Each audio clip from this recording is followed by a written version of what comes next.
Bonjour mes chers frères, que la paix de notre Seigneur Jésus vienne maintenant sur vous et sur toute votre famille. Amen. Gloire à Dieu. Je suis le pasteur Antonio Junior, frère. J'étais ici en train de prier pour vous avant d'enregistrer cette vidéo ici. Oh, je suis entré en prière pour ta vie, demandant à Dieu de te donner une parole. Et je sais que beaucoup d'entre vous sont au milieu d'une bataille spirituelle. Bien sûr, frère, nous affrontons tous des batailles chaque jour. Mais aujourd'hui, le Seigneur veut parler directement à toi, qui affronte des géants, ces barrières qui semblent impossibles à surmonter. C'est cela que Dieu veut t'enseigner aujourd'hui, la puissance du Saint-Esprit. Il va faire la différence dans ta vie ces jours-ci. Amen. Je sais que très souvent, quand on pense à la puissance du Saint-Esprit, on pense que c'est quelque chose de très loin de la réalité, quelque chose qui n'arrivera jamais à nous. Mais aujourd'hui, je vais te montrer comment tu peux utiliser ce pouvoir, le pouvoir du nom de Jésus, le pouvoir spirituel en ta faveur. Amen. Écoute, ce message est très puissant, surtout ces jours-ci. Une dame est venue me voir et elle m'a dit comme ça: « Pasteur, je l'avoue, j'attends juste que la mort arrive, je n'en peux plus, pasteur. Écoute, chaque jour, je dois tuer un ours, je dois tuer un lion. Chaque jour, je dois éplucher un ananas, je n'en peux plus de tant de problèmes. Pasteur, pourquoi ? Pourquoi cela m'arrive-t-il ? Pourquoi les choses sont-elles si difficiles pour moi ?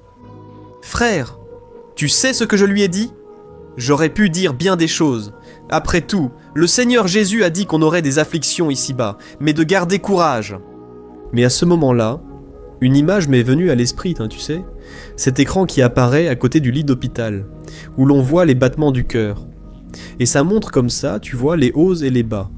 Cette image m'est venue à l'esprit, et j'ai dit à cette sœur ceci: « Sœur, remercie Dieu pour les hauts et les bas, parce que ces hauts et ces bas montrent que tu es en vie.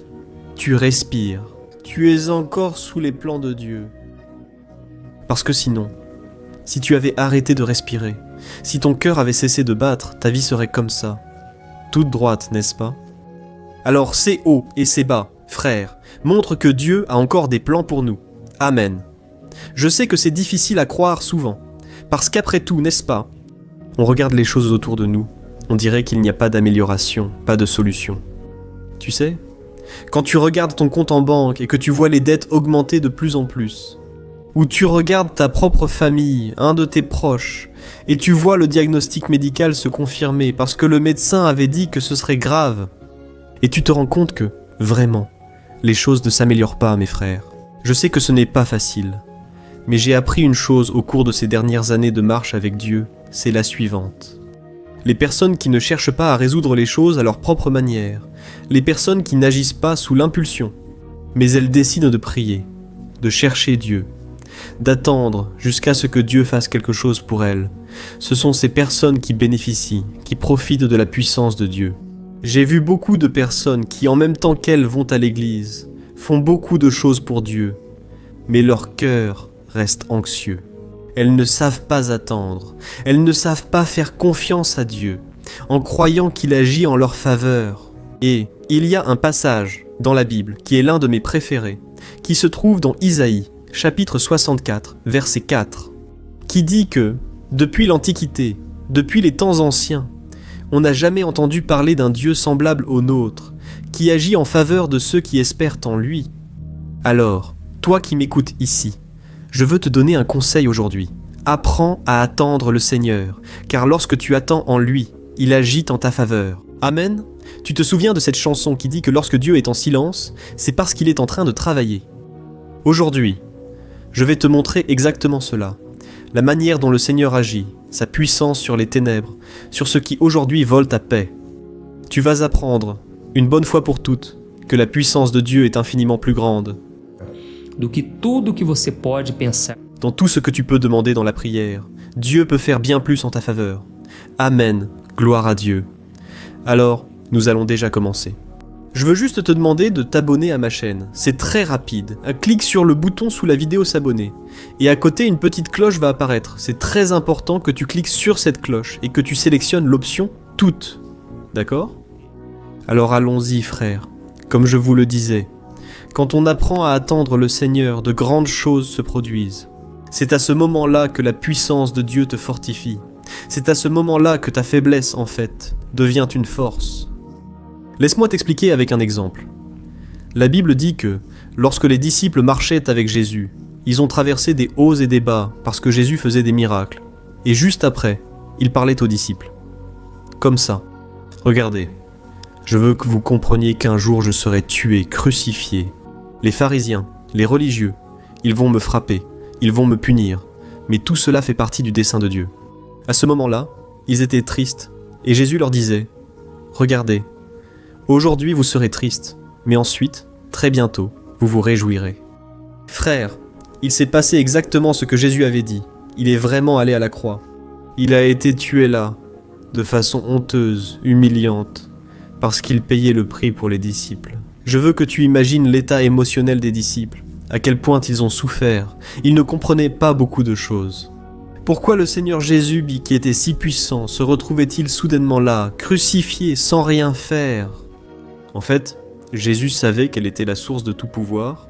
Ce n'est pas vouloir régler les choses à sa manière, ce n'est pas vouloir défendre ses droits, mais c'est faire confiance au Père, c'est croire que Dieu a un plan, même après la mort. Et alors Jésus est ressuscité exactement comme il l'avait dit à ses disciples, et quand il est ressuscité, il leur est apparu. Il a montré les marques dans ses mains, il a montré la coupure sur son ventre, et il a dit « Regardez, c'est pour que vous compreniez que Dieu, il fait la blessure, mais il guérit aussi. Regardez, je suis ressuscité ici. » Et alors Jésus a dit quelque chose de très important aux disciples. « Je ne veux pas que vous vous éloigniez de Jérusalem, je veux que vous restiez ici. Attendez avec patience, car dans quelques jours le Saint-Esprit viendra sur vous. La même puissance qui a agi en moi pendant que j'accomplissais des miracles et que j'ai fait tant de choses merveilleuses, cette même puissance descendra sur vous. Mais vous savez à quoi je pensais, frères ? À quel point cela a dû être difficile pour les disciples, parce que maintenant ils vivaient à nouveau ces hauts et ces bas. Après tout, ils ne savaient pas combien de jours cela allait durer. Ils ne savaient pas s'ils devraient attendre 3 jours, 30 jours, 300 jours. Ils ne savaient rien. La seule chose qu'ils savaient, c'est qu'une grande persécution était en train de se produire. À cette époque, les religieux tuaient et emprisonnaient tous ceux qui déclaraient appartenir à Jésus. Et puis, soudainement, ils étaient là, tu vois, en train de prier, cherchant une réponse auprès de Dieu. Tu sais, cela s'est passé en 10 jours. Ils ont entendu un bruit comme celui d'un vent très fort. En fait, c'était le Saint-Esprit de Dieu. Le temps de la promesse du Père s'est accompli, et le Saint-Esprit est venu sur eux. Et ce moment de faiblesse, de peur, de désespoir, tout à coup, les a rendus puissants en Dieu. Ils sont devenus fortifiés spirituellement et ont accompli de grandes choses au nom du Seigneur Jésus. Pourquoi est-ce que je te dis ça ici ? Parce qu'ils ont dû vaincre ce temps d'épreuve, ce temps de test. Ils auraient pu abandonner. Ils auraient pu retourner à leurs anciens métiers. Ils auraient pu simplement renier leur foi. Mais non, ils ont attendu jusqu'à ce que la puissance de Dieu vienne sur eux. Et aujourd'hui, je veux vous parler du moment où Jésus a utilisé ce pouvoir, simplement parce qu'il était obéissant au Père, et Dieu a révélé une puissance grandiose. Laisse-moi t'expliquer ce qui s'est passé. Tu vas être impressionné de voir à quel point cela a à voir avec ta propre vie. Toi qui es faible aujourd'hui, toi qui es fatigué, tu n'as plus de force pour rien. Je veux te dire que cela peut être un bon moment pour que Dieu agisse dans ta vie, dans ton histoire. Amen, je veux t'emmener ici. Alors, vers l'un des moments les plus tendus de la vie de Jésus ici sur terre. Parce que, peu de temps avant qu'il soit crucifié, une véritable bataille spirituelle a eu lieu. Alors, essaie d'imaginer la scène avec moi. Jésus était dans le jardin de Gethsémani, un jardin rempli d'oliviers, un endroit très beau. Mais c'est là, à ce moment-là, que Jésus a ressenti ses pires douleurs. La Bible raconte qu'après avoir prié 3 fois, il a ressenti une telle agonie que sa sueur est devenue comme des gouttes de sang. Et soudain, le silence de la nuit est brisé. Tu sais ce qui s'est passé ? Quelques hommes ont commencé à apparaître au milieu des arbres. Soudain, les disciples, et Jésus lui-même, ont commencé à entendre le bruit des armures et des épées qui s'entrechoquaient. Finalement, une foule de soldats est arrivée. Des hommes cruels, des hommes qui... E o pior, no meio daqueles tinha dos discípulos de Jesus, o Judas, lembra dele? O traidor, aquele que se sont mis en couple. Et non, caiu com beijo. Então, Un bon moment pour se tromper, instruire non. Exército inteiro. E foi naquela hora que Pedro acabou cortando a orelha. 100. Jésus a remis cette oreille en place et il a dit « Pierre, tu penses que si je ne voulais pas, je pourrais prier et mon Père enverrait maintenant des milliers d'anges pour me protéger. Mais ce n'est pas comme ça que ça marche. On ne mène pas ces batailles avec notre propre force. » Et là, frère, Jésus a dit à Pierre « Fais attention avec cette épée, car si tu tues André avec l'épée, tu mourras par l'épée. » Et vous savez ce qui s'est passé ensuite ? Frères, je veux vous lire cela. Jean, chapitre 18, du verset 4 au verset 6, dit ceci. Jésus, sachant tout ce qui allait lui arriver, s'avança et demanda aux soldats, « Qui cherchez-vous » Et ils répondirent, « Jésus de Nazareth. » Alors Jésus dit, « C'est moi. » Judas, le traître, était avec eux. Lorsque Jésus dit, « C'est moi », tous reculèrent et tombèrent par terre. Regardez ceci, frères. Réfléchissez avec moi à une chose. Jésus n'a pas crié. Jésus n'a pas levé d'épée. Il n'a pas fait de miracle avec des éclairs. Il n'a rien fait. Il s'est simplement présenté. Et il a demandé, « Qui cherchez-vous » Et quand ils ont répondu, « Jésus de Nazareth. » Jésus. Il a dit deux mots très simples. « C'est moi. » Et à ce moment-là, ces hommes sont tombés en arrière. Ils se sont prosternés devant cette affirmation. Je ne sais pas si tu le sais, mais Jésus, il n'a pas prononcé n'importe quel mot. En grec original, l'expression qu'il a utilisée en disant « Ah, c'est moi » est la même que celle que Dieu a utilisée pour se révéler à Moïse. Là-bas, dans le buisson ardent, quand Moïse a demandé « Seigneur, au nom de qui dois-je me présenter devant Pharaon ?» Et alors Dieu a dit « Dis que je suis, m'a envoyé. » Autrement dit, Jésus ne disait pas simplement « C'est moi, le gars que vous cherchez. » Non mes frères, il déclarait qu'il était Dieu lui-même. Il disait « Le grand je suis est ici, alléluia. » Et savez-vous quelle en a été la réaction de cette armée, mes frères ? Ces hommes ont reculé et sont tombés à terre. Ce n'était pas un faux pas, ce n'était pas une simple frayeur, c'était une force invisible qui a fait tomber ces hommes. Et savez-vous ce que la Bible veut nous enseigner ici aujourd'hui ? C'est que personne n'était en train d'arrêter Jésus. Jésus se livrait de son plein gré. Jésus était en train de prouver, à ce moment précis, que s'il l'avait voulu, il aurait pu en finir avec tout le monde d'un seul mot. Mais il a choisi de ne pas utiliser ce pouvoir pour s'en sortir, parce que sa mission était d'aller à la croix pour moi et pour toi. Je veux ramener cela à notre vie. Parce que combien de fois on a l'impression qu'une armée vient nous arrêter, n'est-ce pas ? L'oppression arrive, on ressent cette peur, une forte anxiété vient, les forces spirituelles du mal essaient de nous paralyser. Je sais qu'il y a des personnes ici maintenant qui se sentent totalement faibles face au péché, face aux défis de cette vie. On regarde la taille du problème et on oublie qu'il existe une autorité invisible, puissante de celui qui est à nos côtés. Alléluia. Peut-être que tu te demandes comme ça, mais pasteur, mais je prie, j'invoque le nom de Jésus. Il semble que l'ennemi ne tombe pas, mais au contraire devienne plus fort. Frère, la question n'est pas le volume de notre voix. Ce n'est pas combien on crie, combien on hurle à l'église. La question, c'est ce qu'on croit vraiment. Croyez en l'autorité que ce nom de Jésus porte. Amen. Tu comprends ce que je veux dire, frère. Nous devons recommencer à croire au puissant nom de Jésus. Et je ne sais pas si tu t'en souviens, mais il y a un passage de la Bible dans Actes, chapitre 19, où certains hommes ont essayé d'utiliser le nom de Jésus comme s'il s'agissait d'une formule magique. Mais ils n'avaient pas d'alliance avec lui. Ils n'avaient pas une vie d'intimité, c'est-à-dire qu'ils n'avaient pas l'autorité de celui qui marche vraiment avec Jésus. Et quel a été le résultat ? La Bible raconte qu'un démon a répondu à ces hommes. « Écoutez, je connais Jésus et je connais Paul, mais qui êtes-vous » Et à ce moment-là, ces hommes ont été battus, parce que la personne qui était possédée avait une telle force qu'elle avait frappé ces hommes. Mais j'ai raconté cette histoire ici pour que tu comprennes que le pouvoir spirituel ne vient pas du fait d'aller à l'église, ni même du fait de lire la Bible. Mais il vient. Mets-le en pratique. Quand tu pratiques, quand tu crois au pouvoir du nom de Jésus, alors, c'est juste pour que tu comprennes à quel point Jésus est puissant. Je veux raconter ici un miracle qui s'est produit au tout début du ministère de Jésus, qui s'est produit à l'intérieur d'une synagogue, c'est-à-dire un lieu d'enseignement religieux, un lieu où les gens adoraient Dieu. ou du moins devrait adorer. Et tu sais ce qui s'est passé ?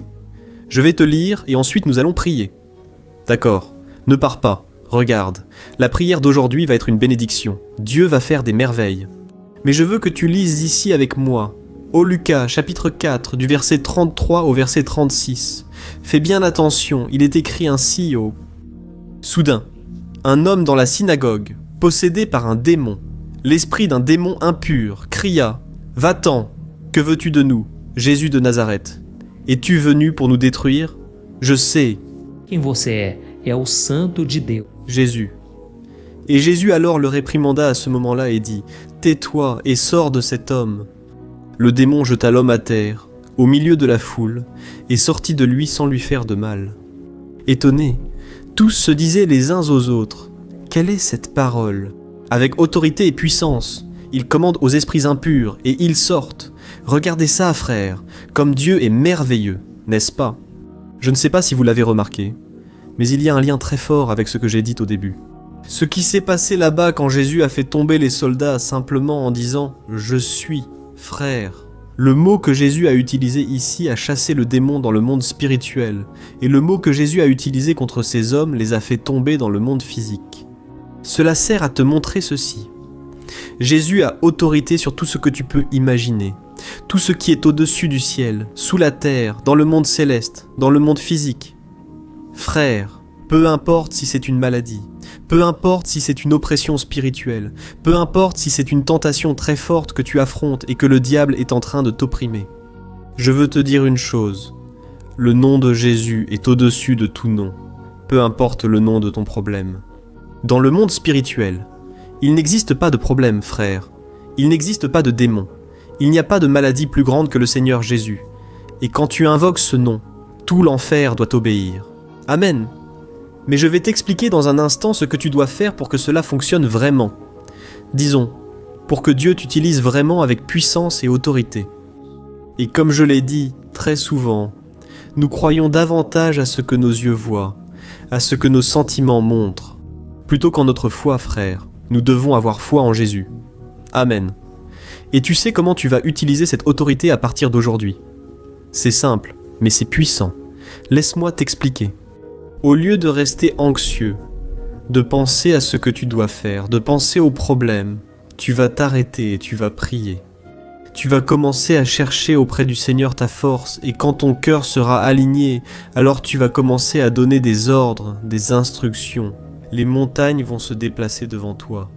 Si la peur, par exemple, te paralyse, tu vas déclarer « Peur, au nom de Jésus, tu n'as aucune autorité sur moi. » Si c'est une rumeur, une calomnie qu'on a faite contre toi, tu vas déclarer « Dans le monde spirituel, tout mensonge, toute intrigue, je brise ta force maintenant, au nom de Jésus. » Amen.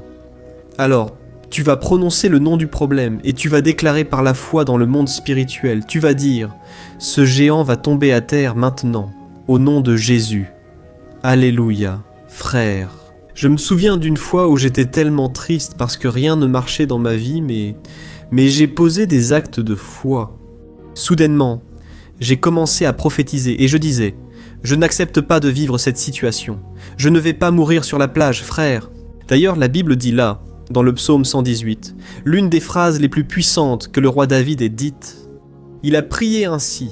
« Oh, je ne mourrai pas, au contraire, je vivrai pour annoncer les grandes œuvres de Dieu. » Vous savez ce qui s'est passé, frère ? J'ai commencé à déclarer ce verset, si je ne me trompe pas. C'est le verset 17, et j'ai commencé à le dire. Je ne vais pas mourir, je ne vais pas mourir sur la plage, je ne vais pas mourir au milieu de ce combat, de ce désert. Au contraire, je vais annoncer jusqu'au dernier jour de ma vie les œuvres merveilleuses du Seigneur. Alléluia.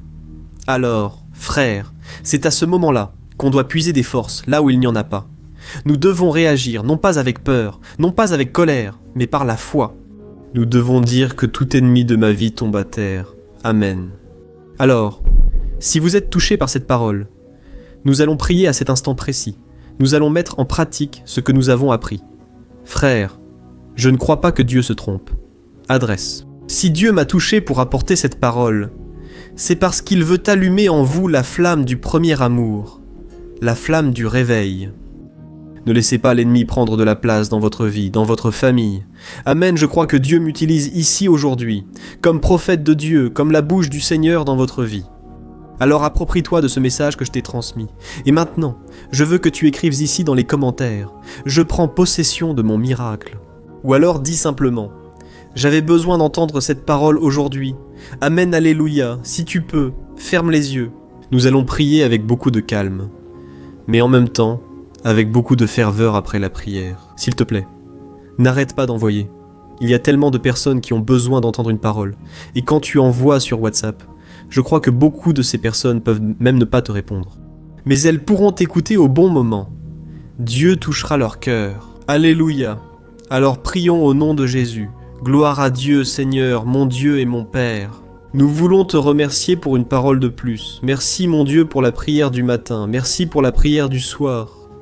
Combien de miracles merveilleux le Seigneur a accomplis dans nos vies.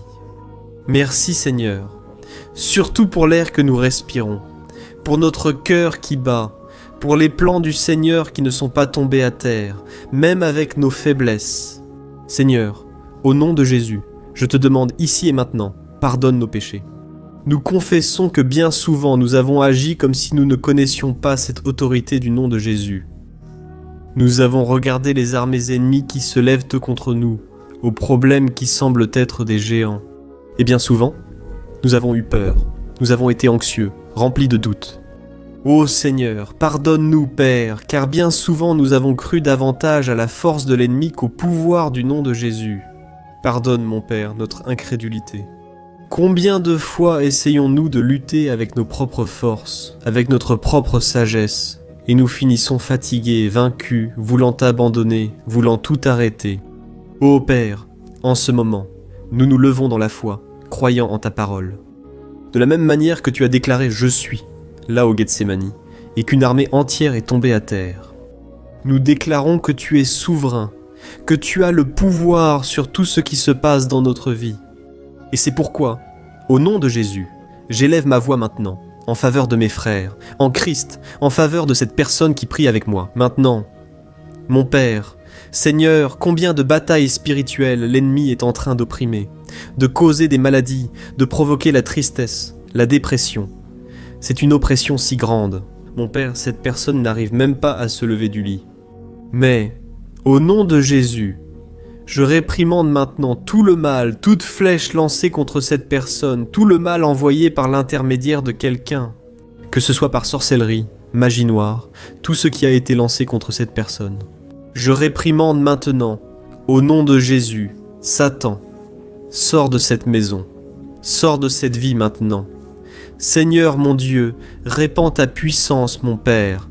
Répands, Seigneur, ta puissance de délivrance. Que les portes qui sont fermées s'ouvrent au nom de Jésus. Des personnes qui sont au chômage, endettées. Change, mon Père, cette situation, change cette vie, mon Père. Nous te demandons pardon, Père. Parce que beaucoup de choses que nous souffrons aujourd'hui, c'est parce que nous avons donné une légitimité à l'ennemi. Nous avons laissé, mon Père, le péché entrer. Nous ne nous sommes pas. Ô Seigneur, combien de personnes en ce moment affrontent des batailles à la maison, avec des disputes, des divorces, des enfants rebelles, des enfants qui insultent, qui maltraitent leurs parents. Ô Seigneur, ne laisse pas cela continuer, Père, que tu enseignes à cette famille les bons principes de ta parole, Père. Au nom de Jésus, nous déclarons caillot à terre maintenant. Tout le mal, tout ce qui a été lancé contre nous, tout ce qui nous a nui au nom de Jésus, tout esprit d'oppression, toute force des ténèbres qui a essayé de paralyser ces personnes. Je déclare que l'autorité du nom de Jésus est bien plus grande. Ô Seigneur, je te remercie Père pour ce moment. Je te demande maintenant, Père, que tu brises les chaînes, vraiment, que tu brises les liens de l'ennemi, Seigneur. Et je déclare la délivrance dans la vie de cette personne et de cette famille. Je déclare la restauration de ce mariage. Je déclare la guérison de ce corps au nom de Jésus. Maladie de l'âme, aussi des blessures émotionnelles. Ô Seigneur Jésus, aide cette personne à accorder le pardon. Aide-la à aimer son ennemi, à pardonner même à ceux qui l'ont offensé, qui l'ont blessé. Seigneur, nous ne pouvons pas garder en nous la rancœur, la rancune, le ressentiment. Père, en ce moment. Je veux prier pour les personnes qui n'ont pas encore remis leur vie à Jésus. Oh mon cher, ma chère, je sais que tu es ici en train de prier avec moi et que tu ressens le besoin d'avoir plus de notre Seigneur. C'est pourquoi je te demande ici et maintenant, toi qui es sans espoir, toi qui es fatigué, découragé et qui n'en peux plus de vivre seul dans ce monde, invite Jésus à entrer dans ton cœur. Confie ton chemin au Seigneur et il s'occupera de tout. Amen. Si tu souhaites remettre ta vie à Jésus-Christ maintenant, si tu veux qu'il te sauve, afin que lorsque tu mourras, tu puisses vivre avec lui. Alors, répète ces paroles avec moi, mais fais-le avec sincérité, d'accord ? Dis ainsi, ô Seigneur Jésus, je reconnais que je suis un pécheur. Je me repens de mes péchés et je remets ma vie entre tes mains. Jésus, pardonne-moi, purifie-moi avec ton sang, transforme-moi et sauve-moi. Je renonce à mon passé, je renonce à l'idolâtrie, je renonce à mes péchés par amour pour toi. Je crois que le Seigneur est mort sur la croix à ma place et qu'il est ressuscité pour me donner la vie éternelle. Je te reçois comme mon seul Seigneur et Sauveur. C'est pourquoi, Jésus, je te demande d'écrire mon nom dans le livre de la vie. C'est en ton nom que je prie, Jésus, et je te remercie. Amen, gloire à Dieu. Merci Seigneur pour cette personne qui a prié avec moi. Fortifie la foi de chacun. Père, remplis-les de ton Saint-Esprit, qu'ils puissent marcher dans l'obéissance, sous ta puissance, sous ton autorité. Seigneur, ne laisse pas ton peuple s'éloigner. Père, ne nous laisse pas tomber dans la tentation, mais que chaque jour nous puissions recevoir la grâce et le salut de Jésus. Je te demande aussi que cette prière atteigne les foyers des personnes les plus nécessiteuses. Atteins, Seigneur, ces cœurs désespérés, et que tu transformes leur vie aujourd'hui et pour toujours. Au nom de Jésus, je prie et je te remercie. Amen. Gloire à Dieu. Alléluia. Je peux te poser une question. As-tu déjà remarqué que souvent les choses ne marchent pas dans ta vie? Et alors tu te sens perdu, frustré, et tu penses que tu ne seras jamais vraiment heureux. Il y a tellement de problèmes que tu affrontes. Des problèmes de relations, des problèmes familiaux, le manque d'argent et tant d'autres choses qui t'arrivent et qui te découragent beaucoup. Et cela affaiblit ta foi. Sais-tu pourquoi tout cela arrive? Il y a une chose dont je suis sûr que tu as du mal. Et c'est exactement cela qui t'empêche de vivre une vie de paix, une vie d'harmonie et de prospérité. C'est que tu ne mets pas en pratique les principes de la parole de Dieu. Mais je sais que tu essaies. Mais on dirait qu'il y a quelque chose qui t'empêche de prier. Il y a quelque chose qui t'empêche de comprendre la parole. Et alors tu te sens perdu et frustré. Je veux te dire quelque chose. Des milliers de personnes font déjà partie d'un mouvement que j'ai créé, appelé le voyage de la foi. Et elles parviennent à grandir spirituellement. Elles améliorent leurs relations. Et leur vie est devenue beaucoup plus heureuse et bénie. J'ai déjà traversé tout ce que vous vivez aujourd'hui, et je connais l'ampleur de votre douleur. Moi aussi, je me sentais totalement perdu.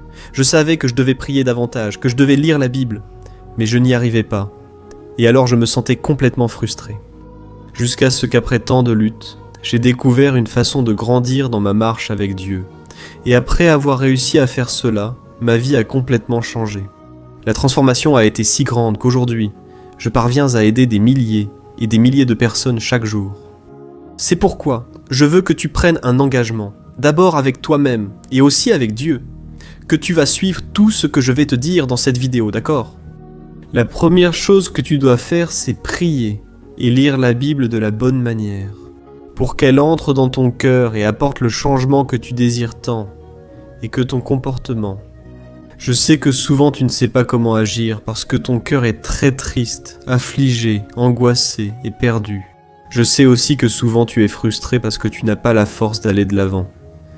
J'ai aussi vécu comme ça pendant de nombreuses années, et je sais exactement ce que c'est. Jusqu'à ce que je commence à voir la parole de Dieu d'une manière simple et pratique.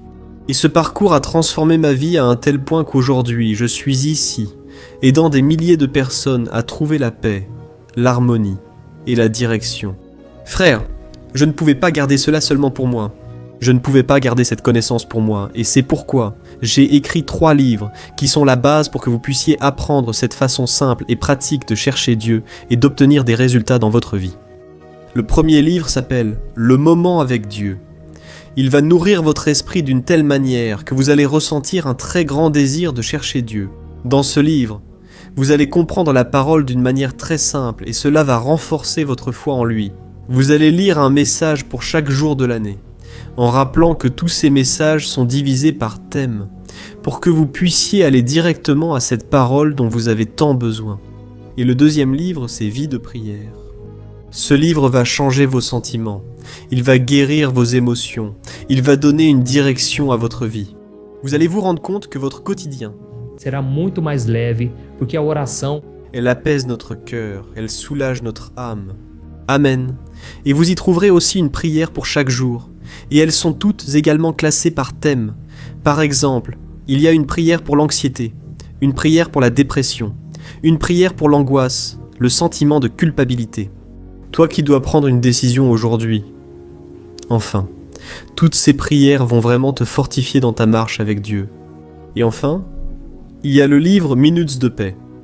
C'est le livre qui va changer tes attitudes et il va te guider pour que tu ne te sentes plus jamais perdu. D'accord, le livre Minutes de paix. Il vient avec des tâches faciles et rapides à mettre en pratique dans ton quotidien. Après tout, la Bible dit que la foi sans les œuvres est morte. Amen. Et comme je veux que vous ayez tous accès à cette nourriture spirituelle quotidienne, je mets ces 3 livres à disposition au format numérique pour que tu puisses y accéder où que tu sois, que ce soit sur ton téléphone ou sur ton ordinateur. Et tout cela, frère, pour un prix totalement abordable. Et tu contribueras aussi à ce que notre ministère atteigne encore plus de personnes avec le message de l'Évangile. Alors, il te suffit d'accéder au site www.jornadadafoi.com.br qui s'affiche juste ici à l'écran. Ou alors, tu vas cliquer maintenant sur le lien qui se trouve juste ici en dessous de la vidéo dans la description. D'accord, c'est très rapide, c'est sûr, non ?